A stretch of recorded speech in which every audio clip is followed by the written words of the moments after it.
अस्सलाम वालेकुम नाज़रीन, जस्टिस काजी फ़ाइज़ ईसा सुप्रीम कोर्ट के वो जज हैं जो हाजिर सर्विस जज होते हुए एक रोज़ बेंच में बैठे होते हैं और दूसरी रोज़ अपनी अहलिया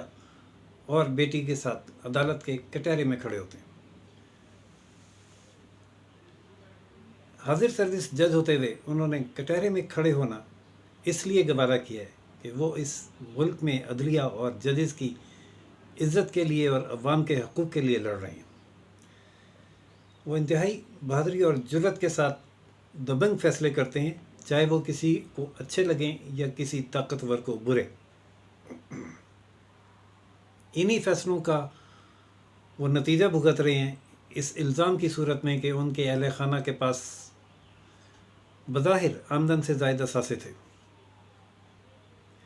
लिहाजा जो उन्होंने छुपाए, लिहाजा वो जज रहने के काबिल नहीं। रेफरेंस में समात के बाद जज साहब को तो इस रेफरेंस से बरी कर दिया गया, लेकिन उनके उन 10 साथी जजों ने उनकी अहलिया के ख़िलाफ़ तहकीकात का एक सिलसिला शुरू करा दिया और FBI में उनकी पेशियाँ पढ़ने लगीं। इस पर उन्होंने और उनकी अहलिया ने नज़र सानी की दरख्वास्त दायर की। उस दरख्वास्त में जस्टिस काजी फ़ाइज़ ईसा ने एक और दरख्वास्त ये दायर की है कि उनकी ये जो समात है वो टेलीविज़न पर, मीडिया पर बराह रास्त नशर की जाए।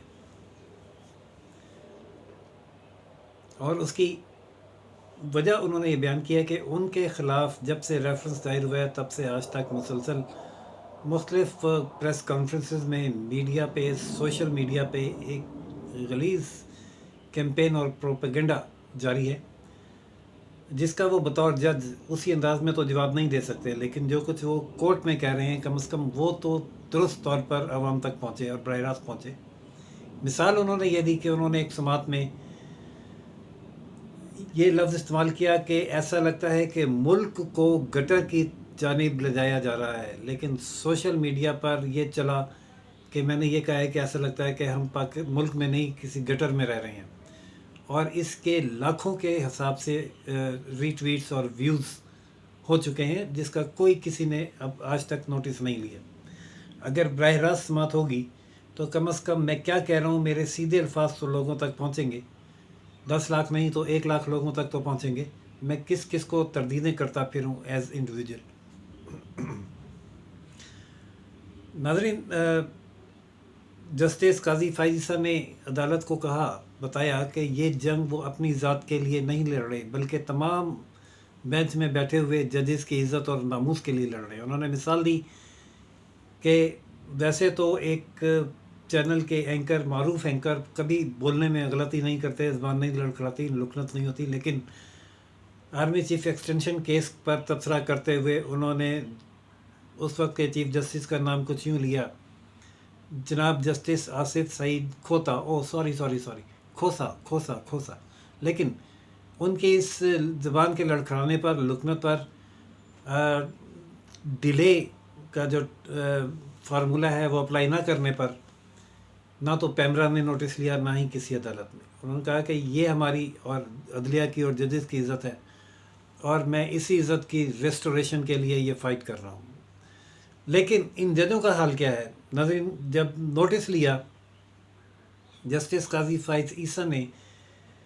डेवलपमेंट फंड इलेक्शन के मौके पर जारी किए जाने का, और ये नोटिस भी उन्होंने चीफ जस्टिस को भिजवाया कि इस पर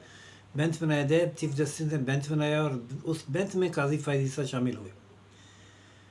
और एक सरसरी सा रस्मी जवाब हुकूमत से मांगा गया जिसमें डिनाइल आ गया, और जब डिनाइल को कबूल किया जाने लगा तो जस्टिस काजी फ़ाइज़ ईसा ने एक और मैसेज प्रिंट की सूरत में सामने रखते हुए कहा कि मुझे ये पैगाम मिला है, पता नहीं गलत है या दुरुस्त है, इसकी तहकीकात की जाए। उन्होंने कोई फ़ैसला नहीं दिया, राय नहीं दी, तहकीकात करने के लिए कहा, लेकिन चीफ जस्टिस ने अजीब व गरीब तरीके से केस निपटाते हुए ये रिमार्क्स भी दिया, बल्कि फ़ैसले में भी लिखा कि जस्टिस काजी फ़ाइज़ ईसा चूँकि वज़ीर आज़म के ख़िलाफ़ फ़रीक हैं, इसलिए वो वज़ीर आज़म के ख़िलाफ़ किसी मुकदमे की समात ना करें। इस नुक्ते पर बलोचिस्तान हाई कोर्ट की जानिब से एक नज़र सानी की दरख्वास्त दायर कर दी गई है। हामिद खान की जानिब से दायर की गई इस दरख्वास्त में ये कहा गया है کہ دنیا کے کسی اصول اور قانون کے تحت کسی جج کو کسی کے خلاف مقدمے کی سماعت سے کوئی دوسرا جج بائی آرڈر نہیں روک سکتا۔ اگر کسی کو اعتراض ہے تو وہ اسی بینچ میں یا اسی جج کے سامنے اعتراض عائد کر سکتا ہے اور وہ اس جج پر منحصر ہے کہ وہ ریکیوز کرے یا نہ کرے، لیکن کوئی دنیا کا نارمز یہ نہیں کہتا کہ چونکہ وہ جج اس میں فریق ہے اس لیے وہ اس میں باعث فیصلہ ہی کرے گا۔ ایسی کئی مثالیں موجود ہیں کہ اعتراض کے باوجود ججز نے مقدمات کی سماعت کی بھی اور درست فیصلے بھی کیے، لیکن اگر یہ روایت پڑ گئی کہ ایک جج دوسرے جج کو یا ساتھی ججوں کو مقدمات کی سماعت سے روکنے لگیں تو پھر نظام عدل کلیپس کر جائے گا۔ نظر ثانی کی یہ درخواست گزشتہ روز بلوچستان بار کی جانب سے دائر کی گئی ہے۔ دیکھتے ہیں یہ سماعت کے لیے مقرر ہوتی ہے یا نہیں، اور جسٹس قاضی فائز عیسیٰ کو انصاف کرنے کی مکمل طور پر اجازت ملتی ہے یا نہیں۔ جو بھی صورتحال ہوگی اس سے ہم آپ کو اپڈیٹ کریں گے۔ ناظرین، چینل لائک، سبسکرائب اور شیئر کرنا نہ بھولیے۔ اللہ حافظ۔